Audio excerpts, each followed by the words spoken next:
Hello to all of you unconventional conventionists. This week on Talkie, we are so excited to be bringing our first ever guest host from the community onto the show with us.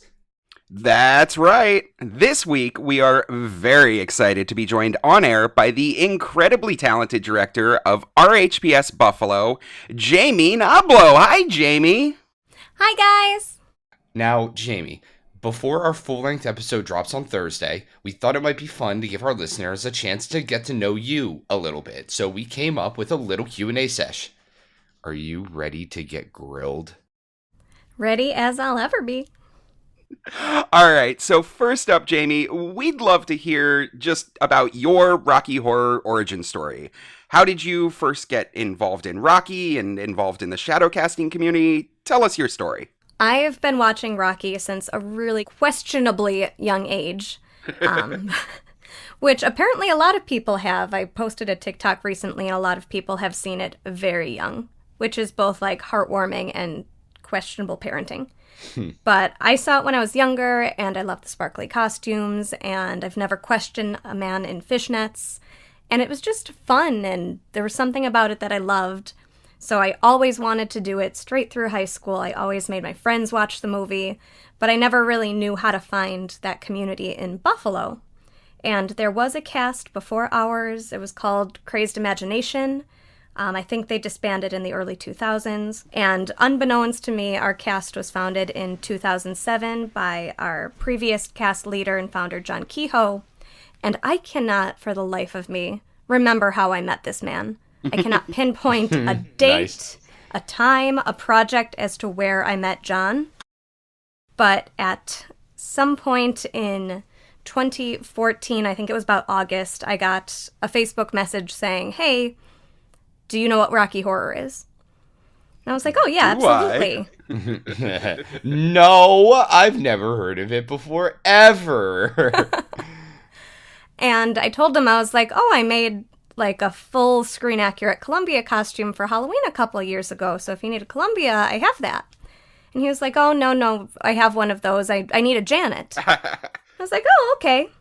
And he was like, "I don't have a costume for you. I just have the floor show one that we rent. Do you think you want to do it?"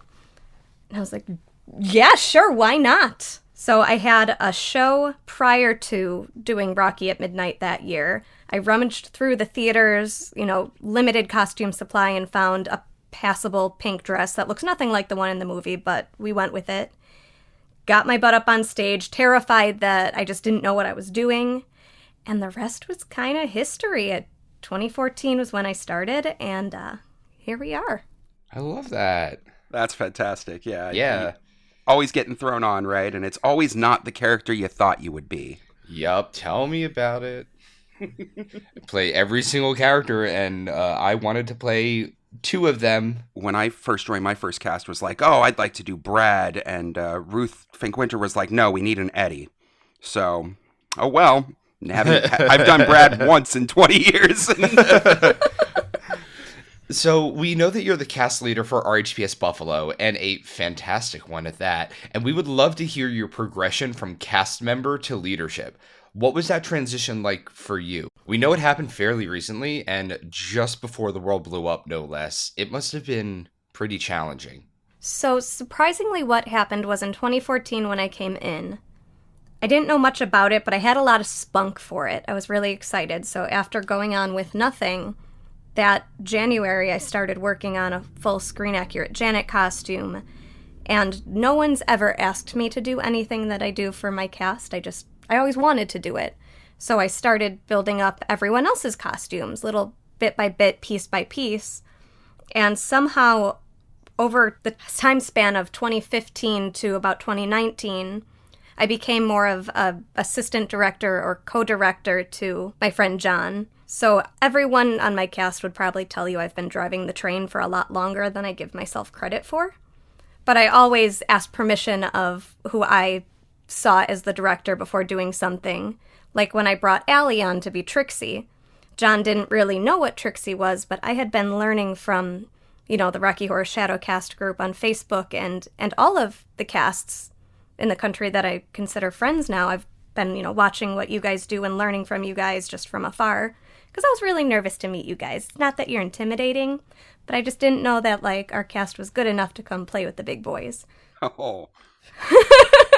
So I've been just learning and growing. So when actually 2020 rolled around and our founder was just getting tired and ready to pass it on, which he did at 1 o'clock in the morning in October of 2020, It was terrifying, but it made sense. I guess the neat part was that I didn't need to ask permission to start enacting these grand ideas and just running with what I knew our cast was capable of. And now we're here too, with a TikTok and a YouTube, and we have a couple shows booked for this year. They're not all screenings yet, but I still have things in the works, and it's just all so exciting. That's so great. I know when Meg took over here in New York, it was definitely one of those okay, now what kind of moments, All right, Jamie, let's switch gears and get a little spicy. It's not that kind of podcast, Aaron. Oh, damn it, really? Well, we're dying to know, I'm dying to know, what has been your most embarrassing moment on stage? So I get embarrassment from other people's actions more so than my own. Ooh, I have felt that. so little dignity left that I just don't care. But I have never been more embarrassed than in 2015, which was Ryan's first year with us. So I was really nervous because I had this new boyfriend at the time, and he agreed to do this crazy thing with me that he didn't know what he was getting into. And we're on stage, and this is before we had banned alcohol from our pre-show rituals. And one of our Rockies got really, really drunk, and probably a little high too. But he was so out of it that in front of our audience of 1,100 people, he went to go do the push-ups that Rocky does. And he smashed his face on the front row of chairs in front of 1,000 people. Oh, no! And the entire audience just gasped, and none of us did anything. I stood there, embarrassed for him, for all of us. And looking back, I should have been embarrassed that we didn't go help him. No, it's fine. But he got up. I don't think he felt it. He probably felt it the next day. But he kept going, and at the end of the show, that's when we decided no more. But if you want a different embarrassing story that's outside of Rocky, I think everybody would enjoy it too, which was probably the worst moment of my life. Oh, no. I was in a production of Cinderella, playing Cinderella, and anybody who's met me so far knows I'm little, I'm short, and every dress in the world is made for taller people, and they tried to cut the bottom of the dress to make it shorter so that I wouldn't trip, and they thought they did it. They thought. Oh, no. So we're about halfway through the run, and I'm getting ready to run out of the ball at midnight because the pumpkin and the magic. So I run, and I end up falling face first on the floor in front of an audience filled with adults and children, and both of my glass slippers go flying behind me, and I'm floundering like a turtle trying to get up. And I can't get up, so I'm trying to crawl off stage because I'm stuck. So I finally leave with no glass slippers. Who needs them? Oh, man. And someone tries to come give me one, and somehow I end up coming back on stage with a glass slipper through the magic of theater. Oh. But if nothing more embarrassing than that ever happens to me, I'm okay with that. I'm sure something will happen down the line with Rocky as we start getting into new venues and things like that, but if I could avoid that type of nonsense at all costs ever again, I'll be good. Oh, man. I think that they just need to canonically change Cinderella now. I would pay to see that over and over and over. That sounds hilarious. Yeah, if there's anybody out there who is listening to this and they have a bootleg recording of this performance, I'm gonna pay top dollar. And by me, I mean I'm gonna make Meg pay for it. It's a standard expense. It's a line item on our taxes. Exactly. So if anyone out there has it, you let a homie know. So next, We want to hear about your most pipe dream Rocky aspiration.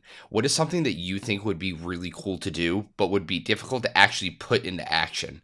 So if you've ever been to Buffalo, there is a venue called Silo City.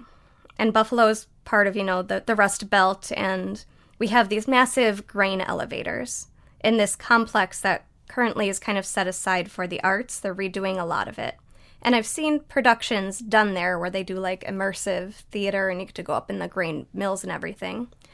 And one year they did a show called Motion Picture, and they projected just images up on these silos. And I don't know how they did it. It's a company with a lot more money than I can dream of right now. But if I ever had the chance, I would want Rocky projected up onto these silos, larger than life, larger than I think any screen I've ever seen, and get a raised, nice stage with no roof, and be able to do Rocky in this arts complex in this historic part of Buffalo, outdoors, like a wild party. And I don't know how or if I can ever make it happen, but I have a solid at least 10 to 15 years before I start thinking about turning my cast over to somebody else. And if I can make it happen in 15 years, I can retire happy. That's fantastic. No, I love larger than life Rocky, and that sounds so larger than life. That is the pinnacle of Rust Belt Rocky Horror. I love it. It would be so cool. Okay, lastly, what are you most looking forward to working on in the future? With just your cast or the wider community, what's coming up for you? Gosh, I am so excited that everybody in this community has been so welcoming and supportive. We have 15 or 16 people coming to help us with shock treatment. I think I'm most looking forward to being able to book more shows so that more of the community can actually come and perform with us in our home, because everyone's been so kind in inviting us and letting us come perform with them and experience, their towns and cities. We're so excited to go to RockyCon. I guess another pipe dream would be to bring everybody to Buffalo for a convention someday, which is also quite a long ways down the line. Our cast isn't incorporated or anything like that yet. We're essentially a Girl Scout troop of Rocky people. I'm looking forward to growing so that we could have more of you guys come here and do cool stuff here in Buffalo. Buffalo's a cool little town. I know, I'm pumped to come up there for shock treatment. We're going to have so much fun. We're so excited. I'll sit here and enjoy your time over here. Jon, it's okay. We know you hate shock treatment. It's fine. Damn right I do. See, and you know what's funny is Ryan hated it up until about a week ago, and then we were rehearsing, and he goes, "Man, this movie slaps." Oh, that's great. And we converted him. So, Jon, you heard it. All you got to do is watch it over and over and over and over. Bitch, I'm a Taurus. I'm not watching anything that I hate over and over and over and over. I walk out of the room at the Rocky Cons when they do fucking shock treatment. I can't do it. Ugh, both of you suck. Jamie, thank you so much for letting us grill you on air. We've really loved getting to know you, and we cannot wait to have you on this Thursday's episode. Before we head out, is your cast doing anything really cool that you'd like to tell our listeners about? Well, even though Jon hates it, we are doing shock treatment, which you guys have been really awesome in helping us promote on April 1st at the Screening Room in Buffalo. You can find all the information for that through our link tree. But just this week, we also booked a club show at the venue that we did the Rocky Horror Drag Show at back in October. I'm not 100% sure what we're billing it as, but it's going to be a similar show to that one, another Rocky Horror Drag Show, where our friends from Divas Who Buffalo, which is a premier drag troupe, and the Francis Bacon Experiment come together, and we do just a night of Rocky Horror debauchery. We're really working on making it something that's separate from the screenings so that you have incentive to come to both types of shows. So we're really excited about that. And we're going to be marching again in the Buffalo Pride Parade on June 5th. And we're really excited to get back to that, too. This year's parade is themed homecoming. So we're definitely going to have Frank in his floor show outfits, seeing everybody and really starting to promote the cast and work on getting some more bookings. So we're excited. That is Excellent. I love it. I love it. I love it. And of course, if any of our listeners are interested in checking out any of our HPS Buffalo's upcoming performances, we'll have them all linked for you in our show notes. Jamie, thanks again for joining us. It's so awesome to get to talk to members of the community. We'll talk to you all Thursday. If you want to hear more from Jamie and us, be sure to tune into this week's episode of Rocky Talkie, where you'll hear all of the latest news and updates from the Rocky Horror community. Bye! Bye! Bye!